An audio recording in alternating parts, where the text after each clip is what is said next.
ॐ वक्रतुण्डमहाकाय सूर्यकोटिसमप्रभ निर्विघ्नं कुरु मे देव सर्वकार्येषु सर्वदा। ॐ श्रीमहागणपतये नमः। ॐ श्रीगुरुभ्यो नमः। हरिः ॐ सदाशिवसमारम्भां शङ्कराचार्यमध्यमाम् अस्मदाचार्यपर्यन्तां वन्दे गुरुपरम्पराम्। अस्मद्गुरुभ्यो नमः। श्रुतिस्मृतिपुराणानाम् आलयं करुणालयं नमामि भगवत्पादं शङ्करं लोकशङ्करं। शङ्करं शङ्कराचार्यं केशवं बादरायणं सूत्रभाष्यकृतौ वन्दे भगवन्तौ पुनः पुनः। ईश्वरो गुरुरात्मेति मूर्तिभेदविभागिने व्योमवद्व्याप्तदेहाय दक्षिणामूर्तये नमः। ॐ श्री मेधादक्षिणामूर्तिस्वामिने नमः। ॐ सहना भवतु सहनौ भुनक्तु सह वीर्यं करवावहै तेजस्विनावधीतमस्तु मा विद्विषावहै। ॐ शान्ति शान्ति शांति। हरि ओम श्री गुरुभ्यो नमः। हरि ओम पार्थाय प्रतिबोधितां भगवता नारायणेन स्वयं व्यासेन ग्रथितां पुराणमुनिना मध्ये महाभारतम् अद्वैतामृतवर्षिणीं भगवतीम् अष्टादशाध्यायिनीम् अम्ब त्वामनुसन्दधामि भगवद्गीते भवद्वेषिणीम्। यं ब्रह्मा वरुणेन्द्ररुद्रमरुतः स्तुन्वन्ति दिव्यैस्तवैः वेदैः साङ्गपदक्रमोपनिषदैः गायन्ति गायन्ति सामगाः। ध्यानावस्थिततद्गतेन मनसा पश्यन्ति यं योगिनः यस्यान्तन्न विदुःसुरासुरगणाः देवाय तस्मै नमः। हरि ओम। So namaste once again everyone. Namaste Guruji, pranam. Pranam, namaste. So we are seeing the 7th shloka of the 10th chapter. So we will read the shloka. Etam vibhutim yogancha. Etam vibhutim yogancha. What happened to others? Etam vibhutim yogancha. Etam vibhutim yogancha. Mama yo vetti tattvataha. Mamayo vettatattvatah. So vikampena yogena. Sovikambena yogena. Yujyate natra samshayah. Yujyate natra samshayah. Good. So after giving the introduction in the first 3 verses, the Lord is briefly presenting Ishvara Swarupam from verse number 4 up to this verse number 7, which we were discussing at the end of the last class. And while presenting Ishvara Swarupam, he pointed out that the Lord is both the intelligent cause as well as the material cause of the creation, which means what?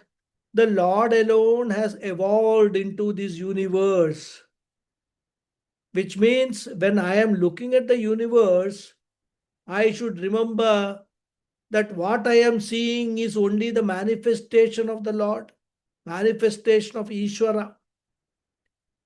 So I need not put forth separate effort to have the darshan of the Lord. It is like when I have got ornaments in my hand, I need not put forth separate effort to have the darshan of the gold. Because the very ornament that I am handling is the manifestation of gold. So gold darshanam does not require separate effort. Karya darshanam is always karana darshanam. Because there is no karyam other than karanam. And that is the glory of the Lord, that is the vibhuti of the Lord. And in this verse number 7, Krishna says that a person who really knows this glory and power of mind as both the nimitta karanam and upadana karanam of the entire universe is blessed with the unshaken knowledge, and he will progress further to arupa ishvara bhakti. He will get a promotion. So in the first stage, he has graduated from being Ekarupa Ishwara Bhakta to Anekarupa Ishwara Bhakta. Then he will get further promoted to Arupa Ishwara Bhakta, which is knowledge of Param Brahman. But that does not mean that he will reject Ekarupa Ishwara and Anekarupa Ishwara. He has a big advantage. He has now got all the three versions. It's like, you have got number of channels in the TV. Earlier used in my younger days when I, in my youth, we had only one channel, that too the Doordarshan channel. But now we open the TV, some hundreds of channels are there. Similarly, in the case of this person, earlier there was only one channel, one form. Later it became two channels. And with the option to change from one to another, he could, from Ekarupa, he could switch over to Anekarupa and also vice versa. Now he has got three channels. He can enjoy Arupa Ishwara whenever he wants. Or he can come down to Aneka Ishwara when he enjoys the nature. Or when he can even come down to Ekarupa Ishwara when he wants to visit a temple or go on a pilgrimage to Tirupati or Shabarimala. So all three advantages he has got. In fact, in Shivananda Lahari, Adi Shankara talks of all these three stages. The beautiful shloka is there. Sarupyam tava pujane Shiva Mahadevēti sankirtane Samipyam Shiva bhakti dhurya janata Sangatya sambhashane Salokyam chacharacharatmakatanu Dhyane bhavani pate Sayujyam mama siddhamatra bhavati Swamin kritartosmyaham. So here Adi Shankara is addressing Lord Shiva.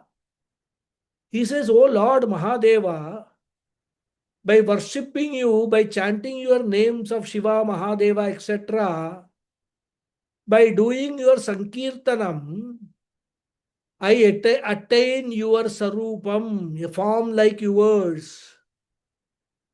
When I associate myself with your devotees and interact with them, I attain your samipyam, closeness to you, O Bhavani Pate, O husband of Bhavani. By meditating upon you as Characharatmakatanu, means what? The Lord whose body consists of moving and non-moving creation, I attain your salokya, residence in your world. And finally, when I have gone through these three stages, I attain your sayujya, I become one with you, which means the notional difference between me and you, which I was always entertaining, disappears. For me now, Ishvara is Jiva, Jiva is Ishvara.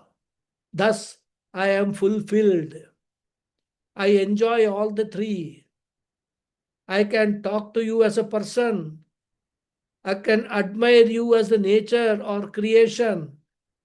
And I can close my eyes and enjoy you as Aham Brahmasmi. And that is what Krishna says, Saha Yujyate. So all these three levels he will come to know.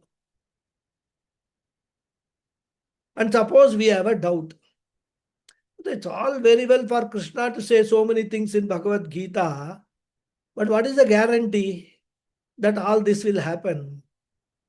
Because we are in this world, we always want some guarantee card or warranty, isn't it? That's why we take the insurance policy and all that. It's a different matter that we think the insurance is guarantee for so many things. But when you go to make the claim, we will know what is this, what sort of guarantee is that. But here Krishna says, no, it's not like that.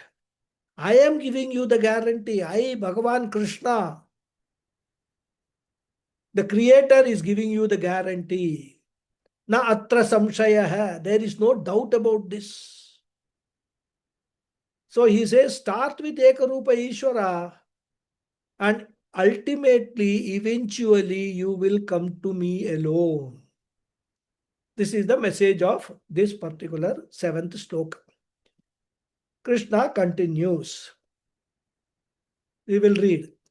Aham sarvasya prabhavah Aham sarvasya prabhavah mattas sarvam pravartate mattah sarvam pravartate iti matva bhajante mam iti matva bhajante mam buddha bhava samanvitah. buddha bhava samanyatah.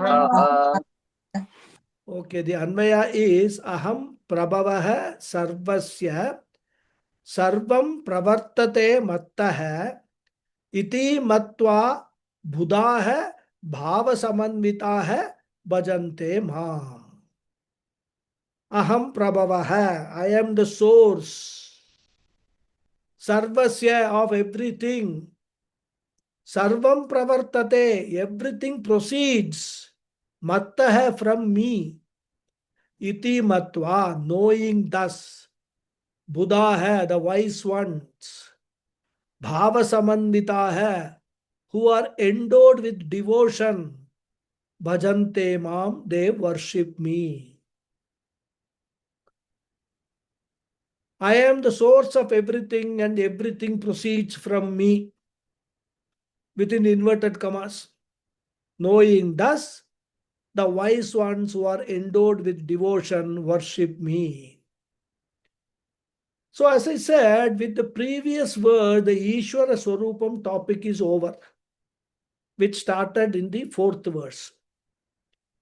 And now from the 8th verse onwards, Lord Krishna talks about Aneka Rupa Ishvara Bhakta.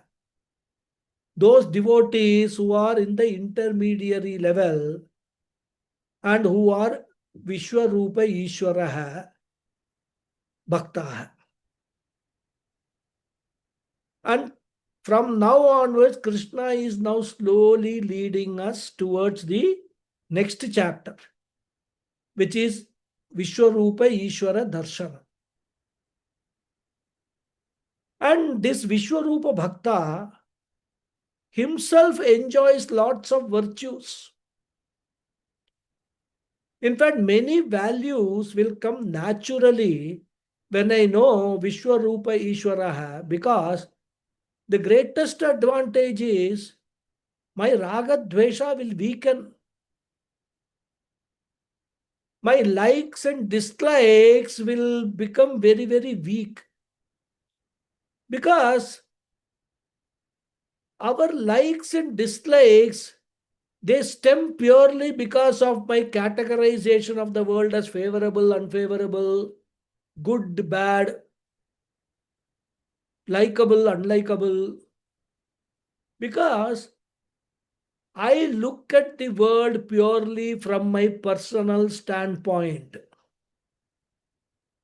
And once I know that the whole creation is the manifestation of the Lord, then how can I dislike one part of God and like another part of God? For me, everything is divine, every living being is divine, every non living being is divine. The whole creation is divine, and therefore everything is welcome to me. I will have no raga and no dvesha towards anything. I will have no resistance to the experiences in my life. All our tension and stress are only because of this mental resistance.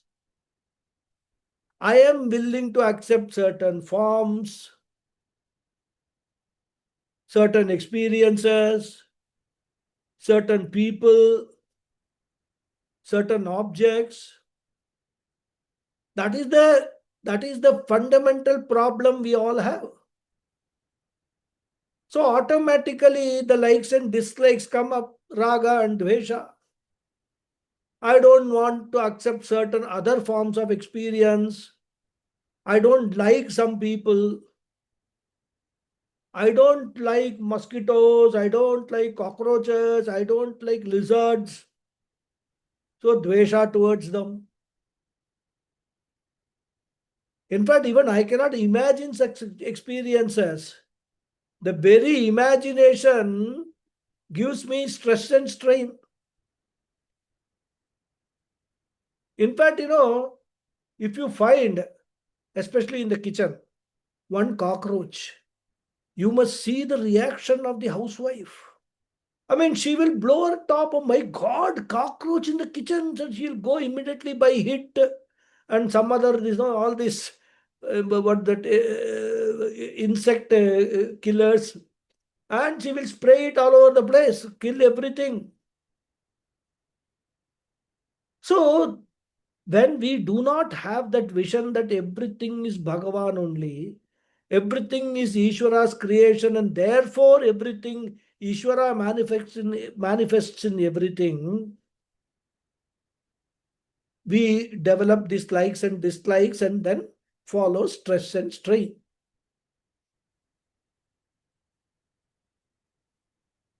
And in fact, if you actually sit back and think about it, most of our stresses and tension are not because we are going through a bad patch in life, but because our anxiety, our fear of failure. What if question, what if, which we are not able to accept. And Krishna says, for a Virata Bhakta, there is nothing that is unwelcome. Everything is welcome for him. Why? Because he sees every experience as originating from the Lord. And therefore Krishna says, Aham Sarvasya Prabhavaha. This Virat Bhakta, this Vishwarupa Bhakta knows that the Lord is the source of everything. Sarvam, Sukham, Dukkam, Labha, Alabha, Jaya, Parajaya, Mana, Apamana, association, disassociation, birth, death, health, disease, success, failure, all pairs of opposite, everything has got only one source, and that is Aham, the Vishwarupa Ishwara. All of them are coming from the Lord alone. And therefore he says, Sarvam Mattha Pravartate. Everything proceeds from me. And therefore, once a person gains this knowledge that everything is Ishvara Prasadaha, he will become an ideal karma yogi because because of his willingness to accept everything as Ishvara Prasadaha. Here the word prasada means bhavana towards all his experiences, all that he receives in life. It is just like, in a temple. We go to a temple for a first time, say. Normally, if you go regularly, you will know what to expect as prasadam. Many temples have got, Friday, this prasadam, Saturday, this Sunday, this, like the different prasadam will be there. But suppose you are going for the first time, you don't know what type of prasada we will get. It may be a beautiful laddu with, lot of this cashew nuts, raisin, etc., kishmish, prepared in pure ghee. Or it may just be a spoon of tulsi water. Or it may even be a little bit of mud, soil from a snake pit, like you get in Kukke Subramanya temple in Karnataka. There, the prasadam you get is, some little bit of the soil taken from the snake pit. So you may get a leaf, you may get water, you may get payasam, you may get tamarind rice, you may get curd rice, you may get chundal. Irrespective of what you get as prasada, you have got only one attitude. What is that? Prasada bhavana. Whatever I am getting it from Ishvara. Blessed by Ishvara. This has already been offered to Ishvara first and he has accepted that. And what is remaining is only I am getting as prasada. Once this understanding comes and you expand this understanding to all your experiences, to everything in the world, mattas sarvam pravartate. You will understand everything is Ishvara Srishti only. Iti matva, with this awareness, with this prasada buddhi, bhajante mam. These Vishwarupa bhaktas worship me. And what type of bhaktas? Krishna says they are Buddha hai, learned bhaktas, well-informed bhaktas. They have information that Lord is both the intelligent and material cause of the creation. He calls them Buddha hai here. Buddha does not mean they know Nirguna Ishvara. Buddha does not mean they are Nirguna Ishvara Jnanis. Here Buddha means they are knowers of Virat Ishvara. So we can say Virat Ishvara Jnanis. And because of this attitude, Bhava Samanvita hai, their mind is always soaked in devotion.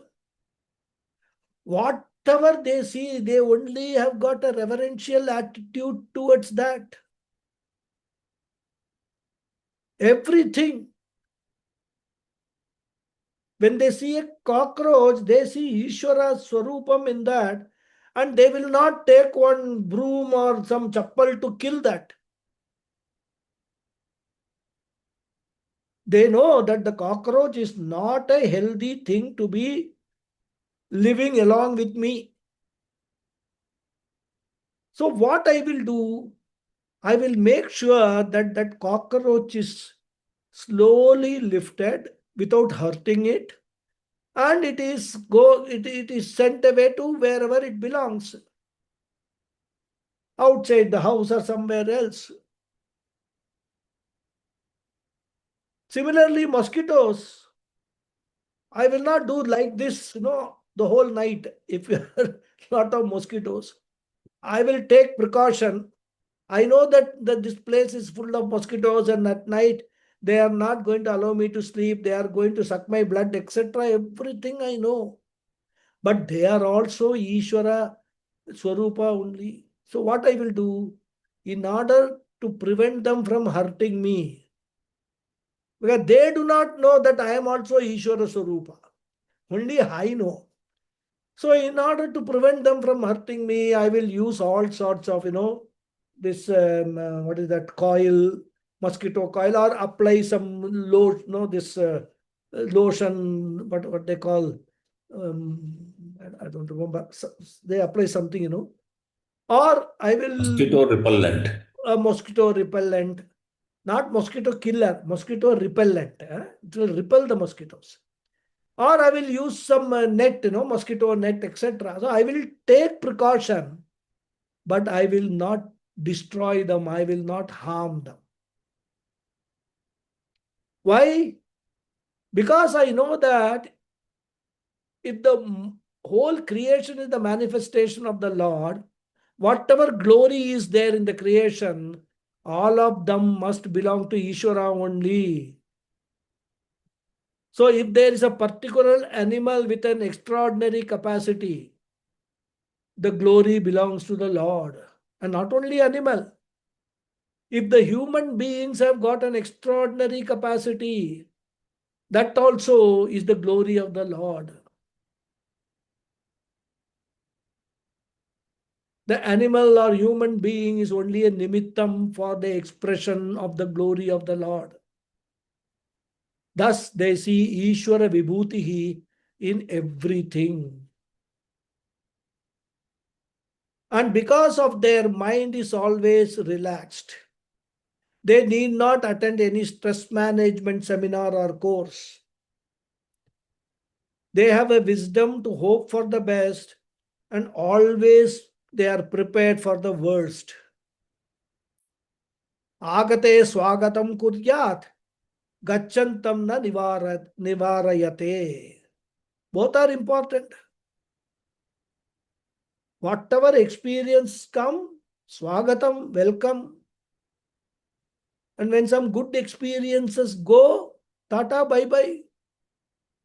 No regrets whatsoever. Because everything is part of Ishvara's order. Everything is part of the cosmic order. That is the wisdom. And therefore, a person who has got this wisdom, he need not go to temple to go on pilgrimages, etc. And even if he goes to a temple, he need not close his eyes to have a Ishvara darshanam, etc. Of course, this does not, I don't mean to say he should not go to the temple. But he should understand that the temple and the idols of the Lord, which are there in the temple, are also part of the creation. And therefore, he can have the darshan of the Lord in the temple, and also anywhere that he is seeing is the darshan of the Lord. So he need not specifically go there to have a darshan. And such an understanding, is very useful for us to overcome a sort of guilt which many people have.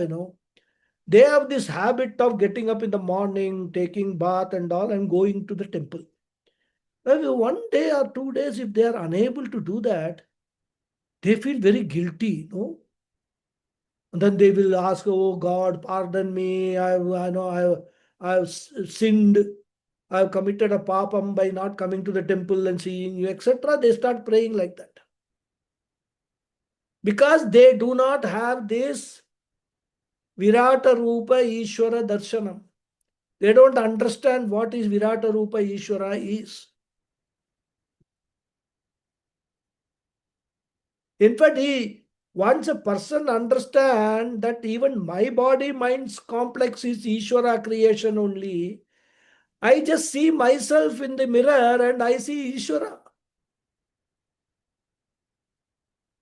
So everywhere, Sarvatra Ishvara Darshanam only I will have. And this appreciation of the Lord as the very manifest universe itself is called Virat Bhakti, which is called Vishwarupa Bhakti.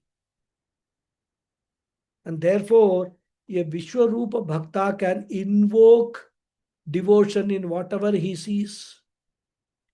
In fact, he will become the greatest karma yogi because he will understand that whatever experience comes from any part of the world is an experience given by the Lord only, because there is no other word other than God.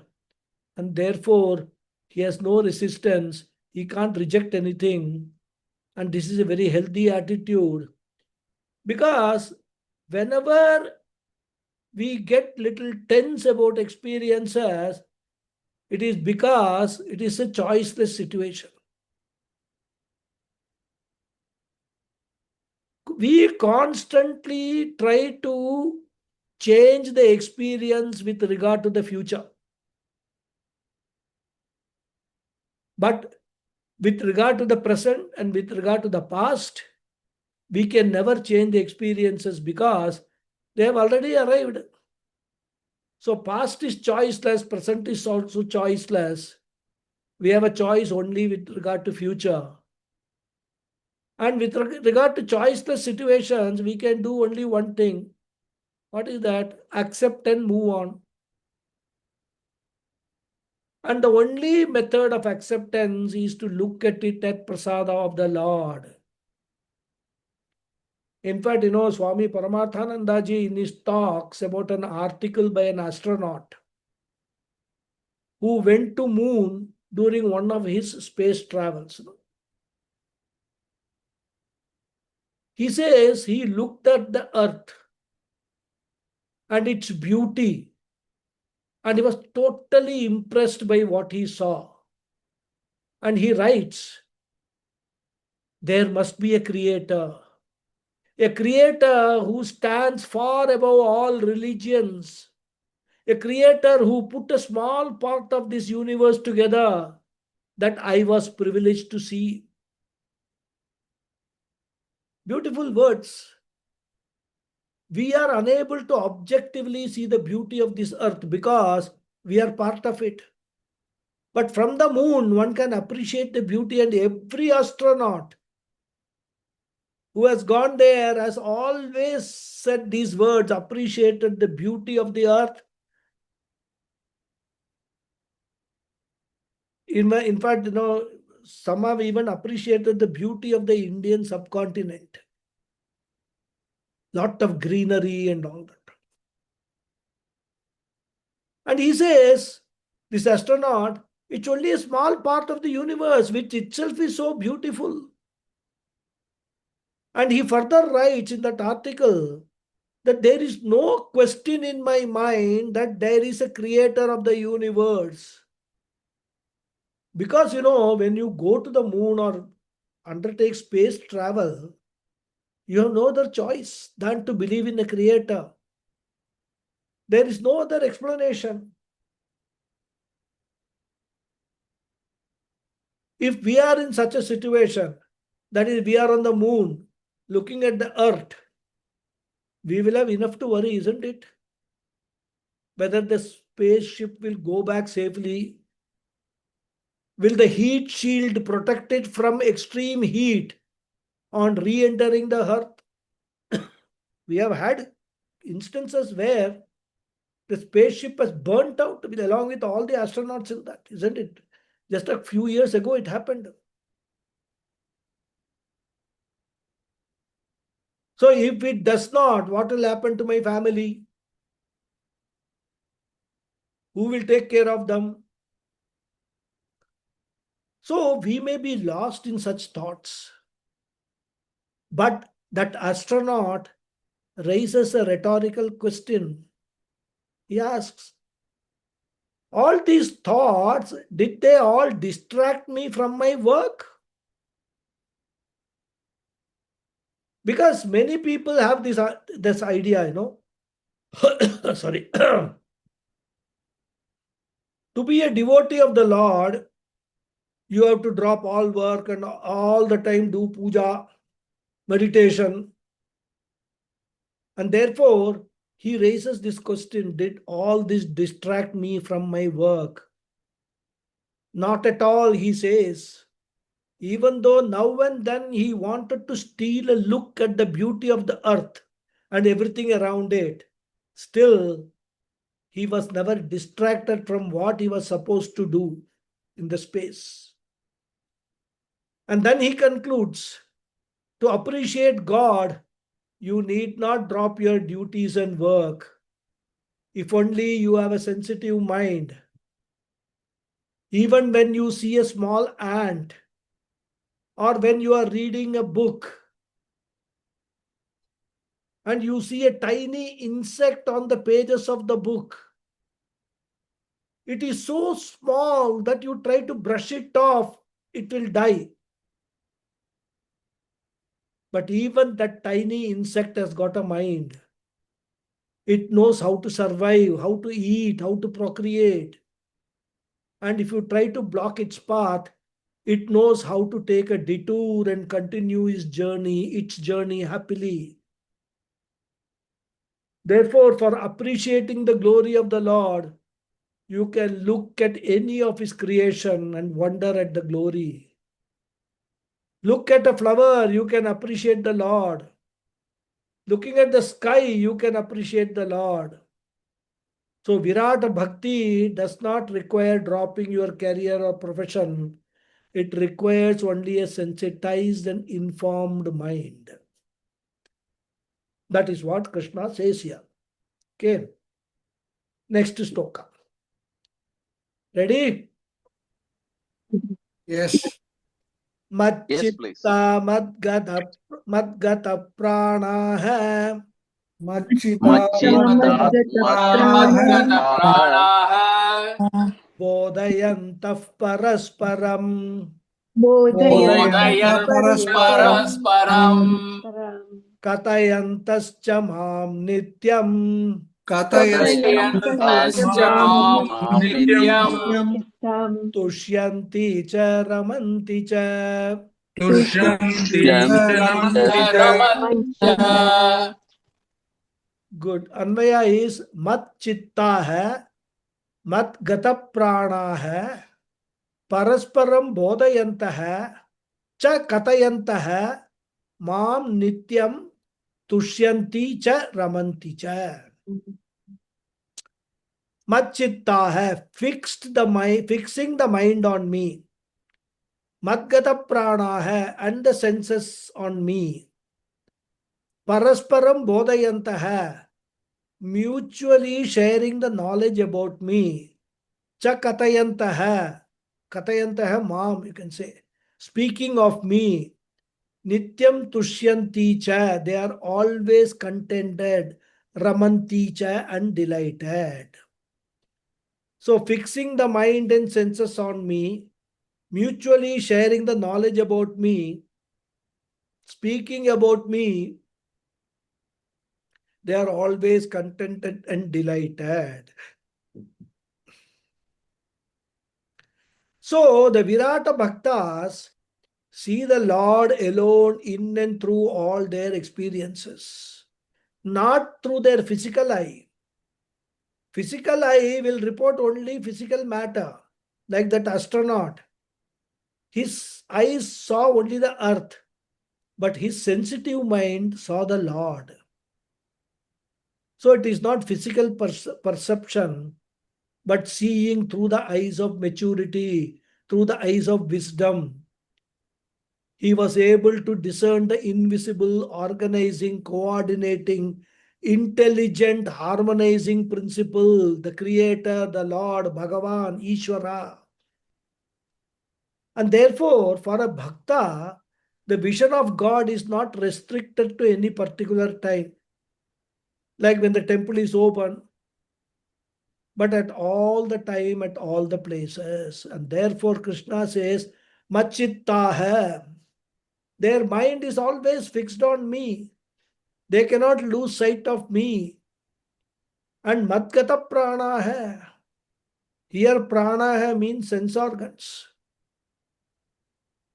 Because the word prana has got both the meanings. In fact, in Mundakopanishad students, we will see there also prana hai refers to sense organs. Not pancha prana hai, but it is sense organs. Jnanendriyani. So their sense organs also are fixed on me. So in short, they are never away from the presence of the Lord. And if at all they talk to each other also, parasparam bodhayantaha, mutually they talk about me and my glories only. They can never discuss the mundane politics of fights, gossip, hatred, criticism, jealousy, election. Huh? All this they can never discuss.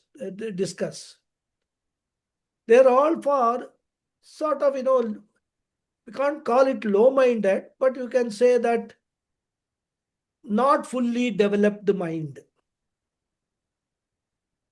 So these people, these Virata Bhaktas, who see Bhagavan everywhere, in everything, in every experience, they do not spend their valuable time on such petty topics. They discuss only these higher things. And therefore, Parasparam Bodhayantaha. They share their divine experiences, their knowledge of the divine. And Katayantaha cha. And if they want to educate their children, they would like to give such an education which elevates the mind to see what is not physically perceptible, but what can be appreciated by only a mature mind. It is very easy to study chemistry, physics, mathematics, etc. In fact, I don't know whether I have shared this joke with you earlier. This is a joke of Swami Paramatmananda ji. He says there was this wife who was crying, and her husband was a great chemical scientist involved in lots of research. Anything he sees or gets, he will immediately undertake research from chemistry angle. Then the wife was crying, tears were rolling down her face, her cheeks, and this person was, engrossed in something else, not paying attention.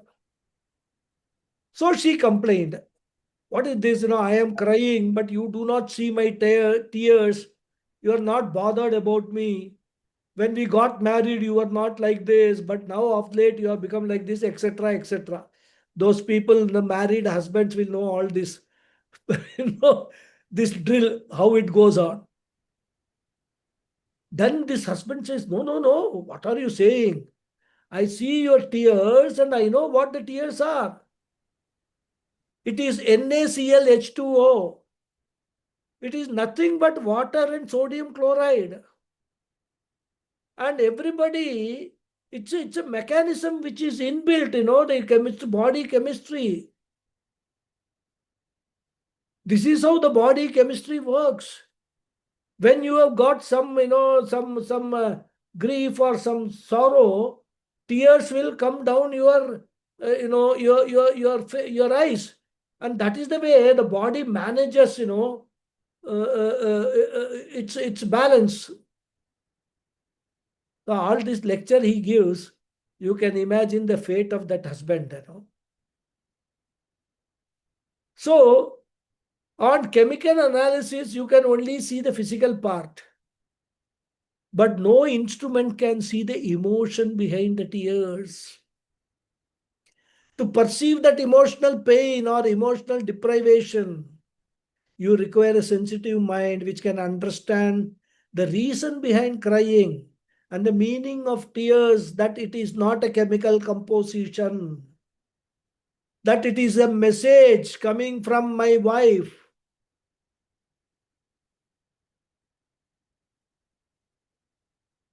To understand this requires a mind which can discern that subtle reason which no chemical analysis will reveal. Similarly, discerning God is not through any physical or chemical analysis. It requires a sensitive mind, a mature mind, which only a Virat Bhakta has. And therefore, Katayantaha cha. Our education and upbringing should be such that the mind is able to discern the invisible God behind the physical universe.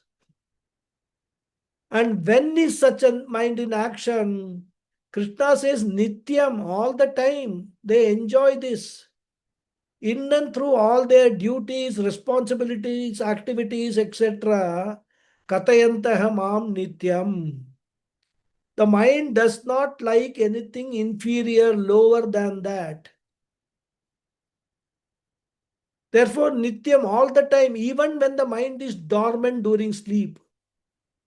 In dream also, the mind will only be projecting the God's glories. We must remember that the astronaut did all his duties in and through that. He appreciated the Creator. Similarly, we can take care of the family, we can bring up children, we can do everything, but still we can have a sensitive mind to appreciate the Vishwarupa. And what is the advantage? Krishna says, Tushyanti cha ramanti cha. In this very appreciation, there is fulfillment. Because in the family front, there may be failures. In professional front, there may be failures. But as long as this appreciation is there, you never look upon your life as a failure.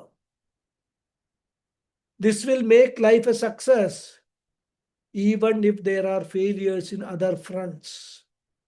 And therefore, there is fulfillment that I am able to appreciate the Lord.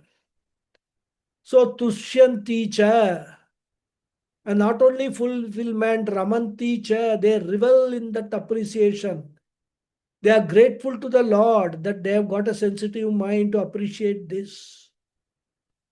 And how do we develop the sensitive mind? By appreciating that everything in this creation is Lord only. I see everything, I see nothing else but Ishvara. There is only Ishvara.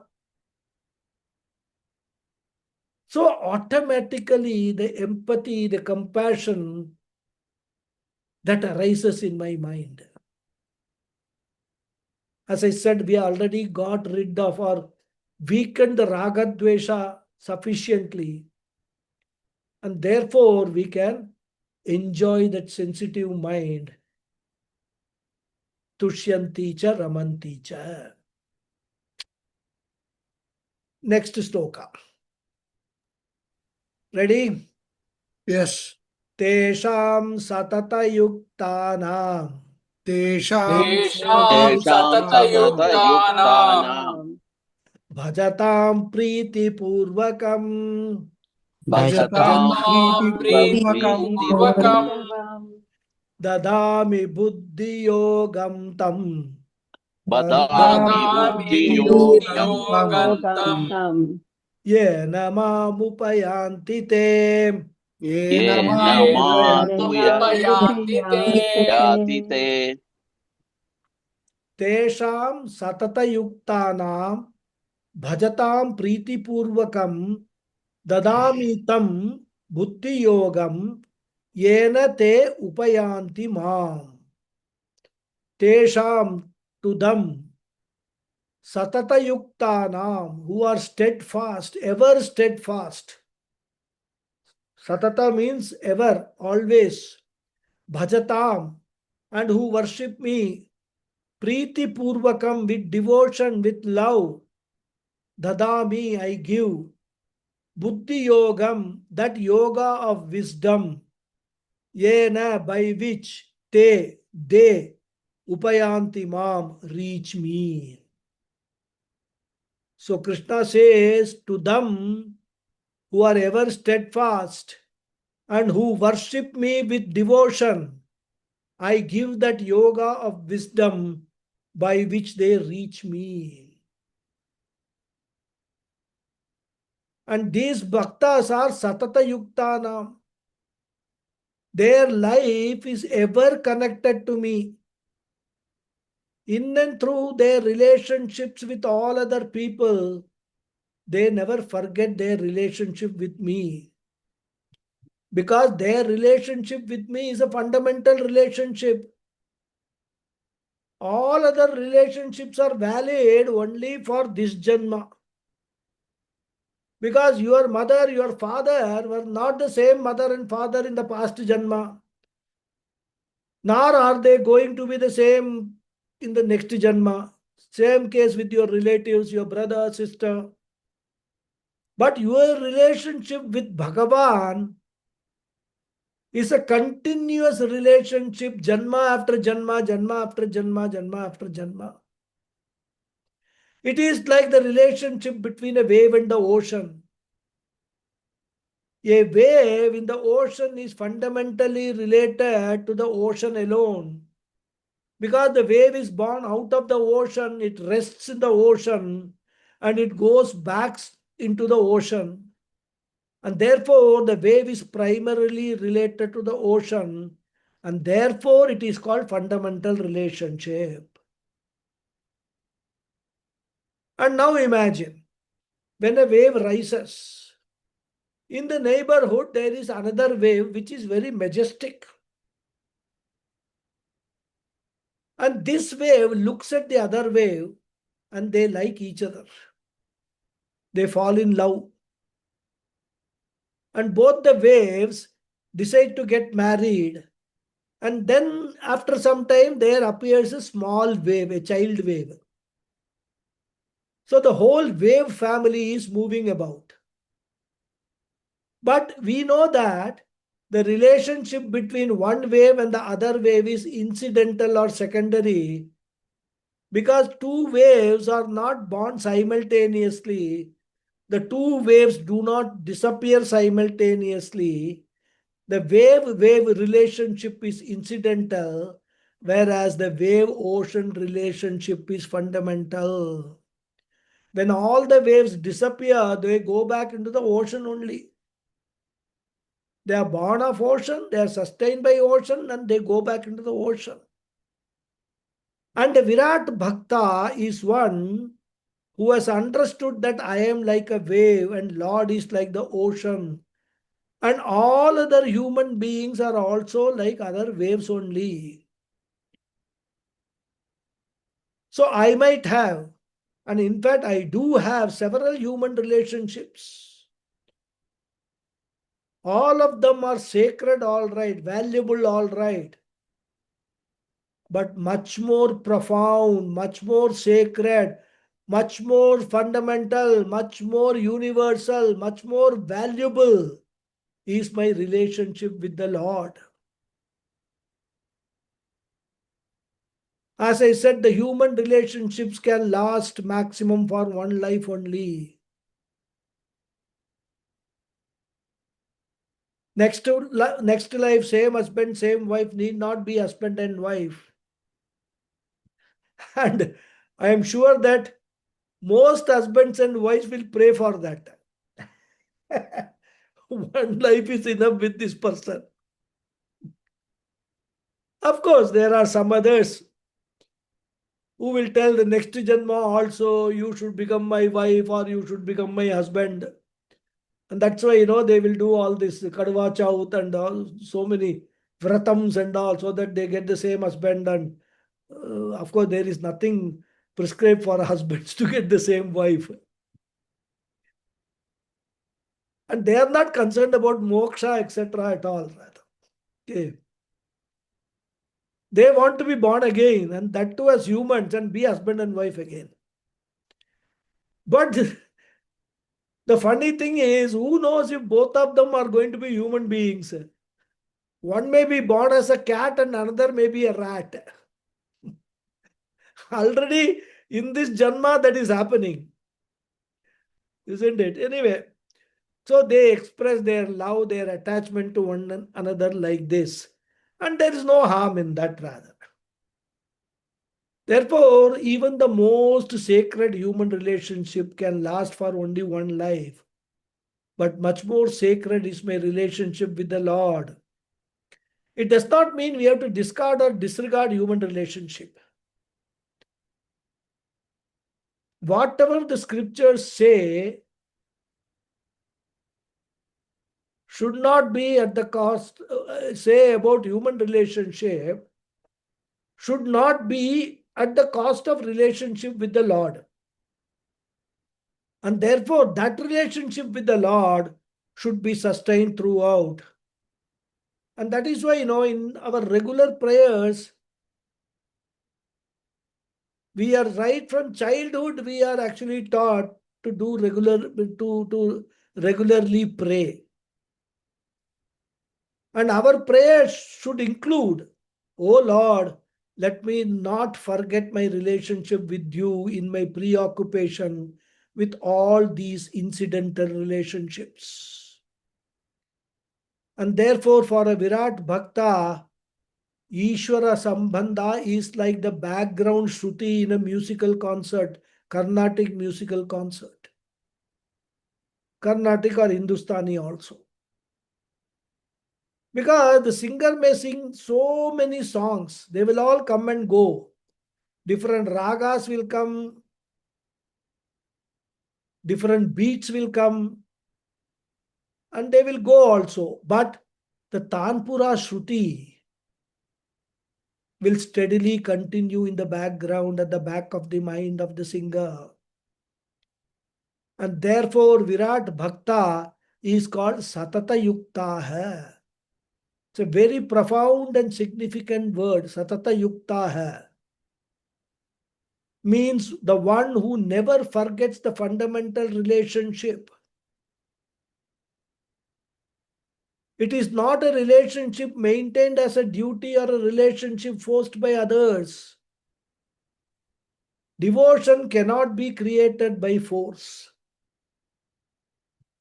Unfortunately, many people who are involved in religious conversion do not understand this. It is something to be discovered by knowledge, by understanding, and by appreciation. And therefore, Priti Purvakam Bhajatam, and those who worship me, who remember me with love, born out of this understanding.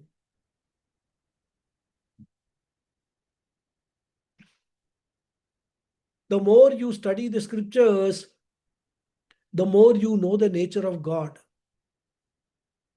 The more you know the nature of God, devotion is automatic.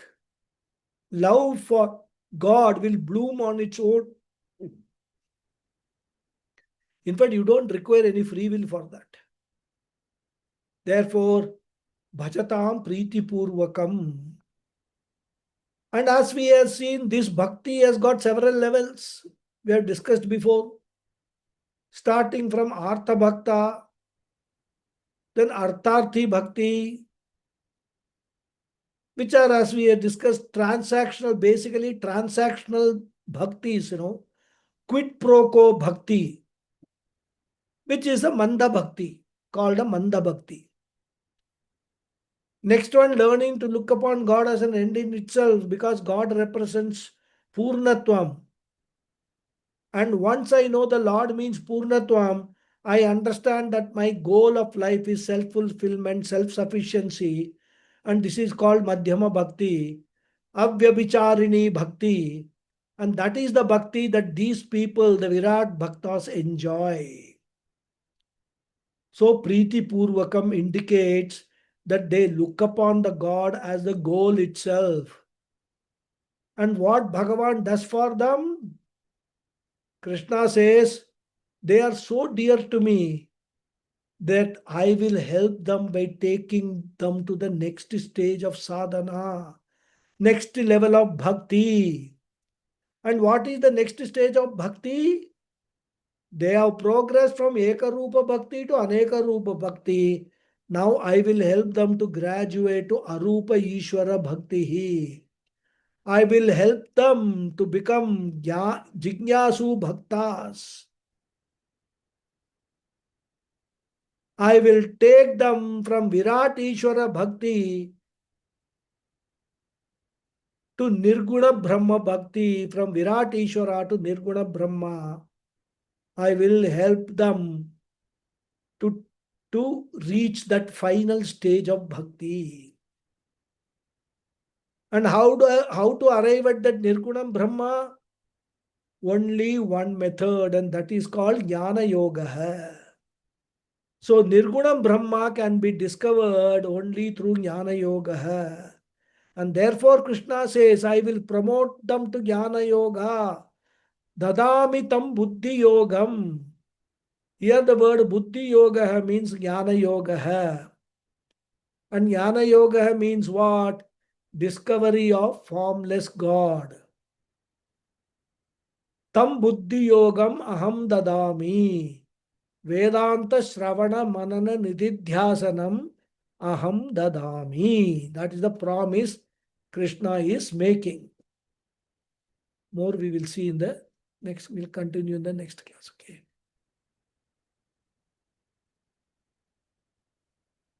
Om Purnamadav Purnamidham Purnat Purnamudachyate Purnasya Purnamadhaya Purnameva Vasishyate Om Shanti Shanti Shanti Harihi Om Sri Gurubhyo Namaha Harihi Om. Thank you all very much.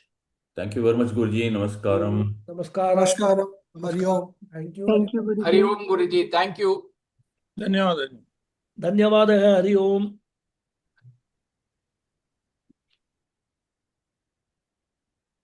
Thank you, Guruji. Guruji. Thank you. Hari Om. Thank you. Hari Om. Hari Om. Yes, Girish ji. Hari Om. Thank you. Hari Om Guruji. Hari Om. Our spiritual journey, the emphasis is about moksha, attaining or realizing moksha. Okay, because the attainment is already, that word has gone. Okay, it's only a matter of realization. Okay, now so One minute. Please, somebody unmuted and we can conversation we can hear. So please mute. Okay. Sorry. and also Krishna says that when you have that devotion of me all the time, particularly at the time of your death, then you will get moksha. So is that also, how do we interpret these two? One is jnana margam and another one is, once you have the devotion to the fullest, and you will also reach me. So will you please explain these two We have discussed this versions? in quite detail, isn't it? You should refer to the old class or refer to your notes if you are taking one. Anyhow, I'll briefly tell you. See, when Krishna says at the time of death, you remember me, you will get moksha. Ah. After that, he says one more thing, and therefore, Arjuna, you should remember me throughout your life at every moment. Agree. So every moment Agree. every moment, if you are actually remembering me, how will you do that? By having the understanding, knowledge of Vishwarupa Darshanam only. Isn't it? Because every moment, whatever I see, I must be able to see Ishvara and remember Ishvara. Okay. And that is Vishwarupa Acknowledge, Darshanam. recognize. Okay. You recognize everything. Agree. Whether it is this laptop, Yes. whether it is this mouse or this kerchief or whatever it is, And as I said, even when you are seeing a cockroach, mosquito, lizard, everything, say Ishvara, you see only Ishvara in that. And every moment, if you are Satata Yuktanam, he said in this sloka, Satata Yuktanam, every moment when they are seeing me as that, what will happen? This sloka is the answer. Aham dadami, buddhi yogam dadami. I will give them the opportunity, make things easy for them to go to the next stage, arupa bhakti, aham brahmasmi bhakti. So that is how we have to understand all these things. Okay. It is not that you have been thinking of only wine, women, and whatnot, and at the time of death you say Krishna, Krishna, and then you say moksha, you will not get. Okay. Yeah, what happens is people pick out, some slokas from Bhagavad Gita and they give a totally different interpretation. And you see that sloka, if you say, Krishna will say, Tasmat. Therefore, you please remember me throughout your life, in and through whatever you do, you must only have my vision. Remember me. then he will give aham buddhi yogam dadami. That is how we have to connect the whole thing. Okay. Okay. Okay. That is very clear. Okay. Good. And also one more question: if plucking of flowers, is that ahimsa?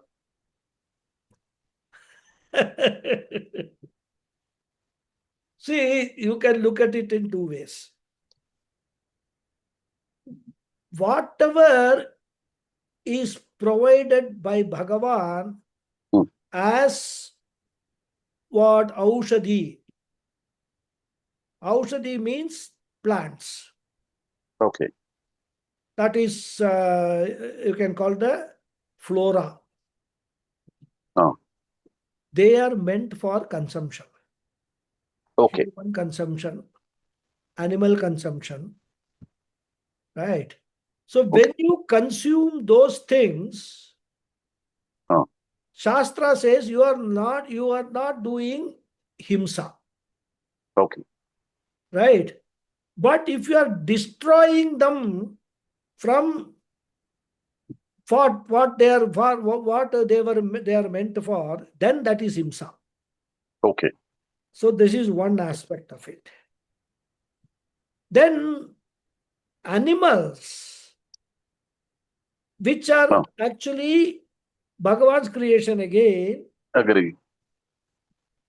they have got an equal right to live and well, animals also, they have got an equal right like human beings to live and experience their papas. Okay. To kill them and eat them is himsa. Hmm. And Pujya Swamiji used to give a very beautiful example. See how Bhagavan has made this. Because for a plant to prick some, pluck some plant or a flower and all, you don't need to ask the permission. Okay. Well, all that you need to do is you give water to them and provide them with their food, what is required. Once you give them that, then they will give you plenty. Hmm. Whereas animals, Bhagavan is given 4 legs. Why has he given legs? Because if you go to catch them and kill them, they have got an option to run away. Hmm. You catch hold of any animal and ask that animal whether you want to be killed and eaten by me, it will say no only. Just like human beings, isn't it? Agree. So Agree. this difference in the creation we have to understand. There are certain things in the creation again created by Bhagavan only for the sustenance of the creation. I agree. Correct. Correct. And there are other things for making use of those sustenance he has created. So plucking flowers, strictly speaking, and plucking flowers and offering to the god, Hmm. plucking flowers and making a mala and then wearing it, etc. Mhm. We cannot call it a Ahimsa. himsa, rather, right? Okay. Can't Okay. call it himsa Correct. because the Shastra permits that, and for us, Shastra is the Pramanam. Okay. So that is the way we have to understand these things. Even silk sarees, Silk silkworm. sarees are not ahimsa, that is himsa. Hmm. Silk sarees are himsa, right? But Correct. silk sarees, if they are manufactured without killing those, the silkworm, Silkworms. Yeah. then they can be categorized as ahimsa.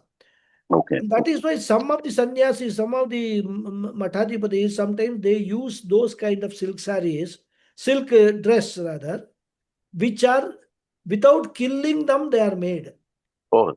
Okay. In fact, originally, in original days and all, when this silk was a very rare commodity, Hmm. very rare commodity, and so that's why very expensive also. So they actually used to make the silk, extract the silk from the silkworms without killing them. But later on, what happened? Then more money, more people demanding, and all they started killing them and getting the material rather. So again, there the Okay. differentiation we have to see silk sarees. Similarly, we have seen even Lord Paramashiva sitting on a this skin of a tiger, A deer, a tiger, deer or a Okay. tiger, whatever it is.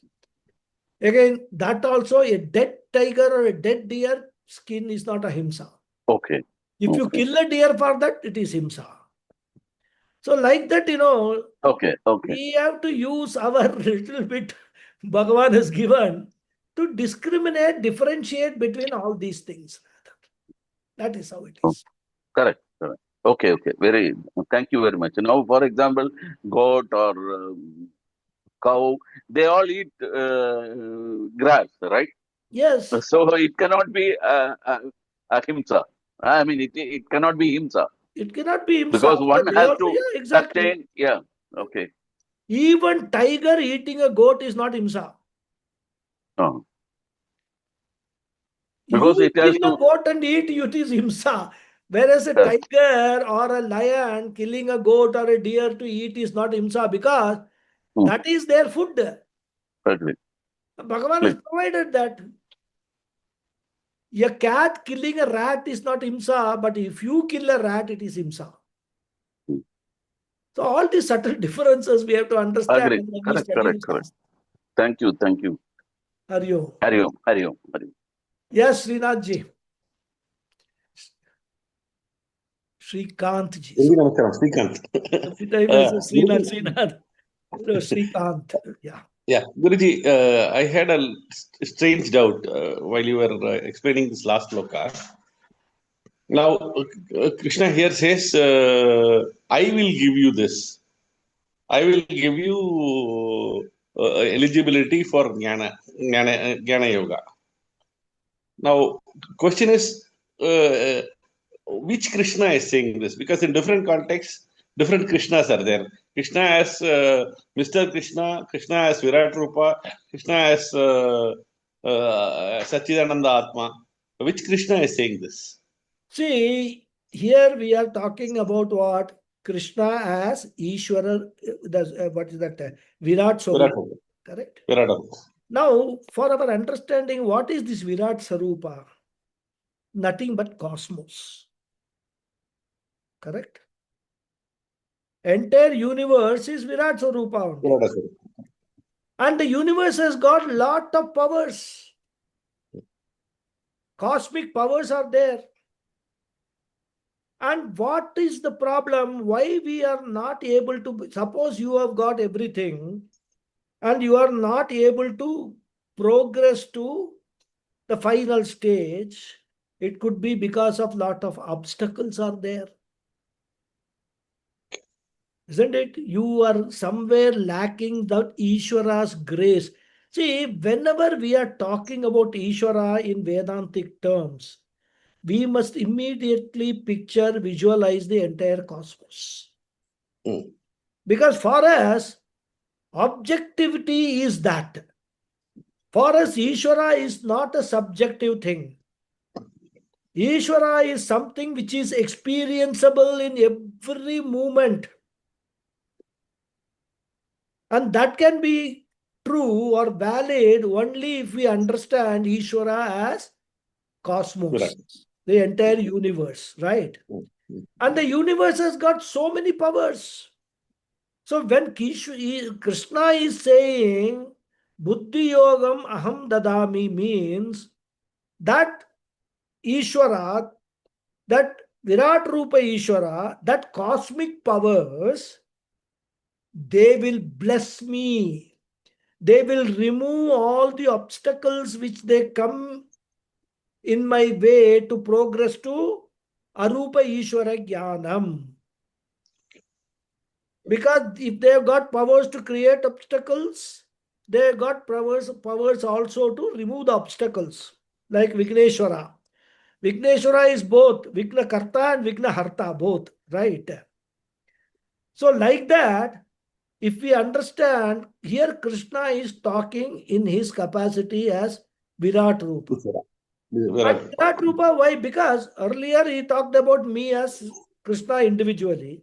Now it says you have all from Manda Bhakti, you have all come to Madhyama Bhakti. You are all now graduated. You can understand when I am saying Virat Rupa, I am Virat Rupa. Right. So here the I which is saying is referring to Virata the Rupa. Vishwarupa Ishvara. Vishwarupa Ishvara. Yes, that is what he is representing in these slokas. Thank you, Guruji. Then in the last Shatkam, he will represent, there Krishna will represent the Brahman. Satyananda. He will Arupa represent. Ishvara. Okay. Thank you, Guruji. Thank you so Thank much. you. Thank you. Okay. Anyone? Thank you, Guruji. Namaste. Pranam. Namaste. Yes, Lataji. No, Guruji. I have a question, but again, like last time, I'm going to Keep it for the next. either I'll message it to you or because Okay. this hour is a little at the weekend. I'm in the middle of something always. Okay. Thank you, Guruji. Pranam. No problem. Hari Om, Hari Om. Thank you. Yeah. So thank you all. We'll meet next week. Hari Om. Thank you, Guruji. Hari Om, Namaskaram. Guruji. Thank you. Thank you.